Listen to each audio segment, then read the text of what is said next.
system. During hazardous weather and emergency situations, the alert tones which were just broadcast will automatically activate special receivers to alert you of impending hazards. This test is normally conducted weekly around 11 a.m. If hazardous weather is imminent or occurring, the test may be canceled. To provide the most consistent warning service possible, the alert tones will only be activated for the following counties in the KXI-70 listening area in Illinois, Jersey, Calhoun, Greene, Macoupin, Madison.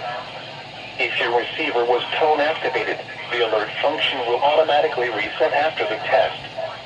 This concludes our test for this week, and we will now resume normal programming. Thank you.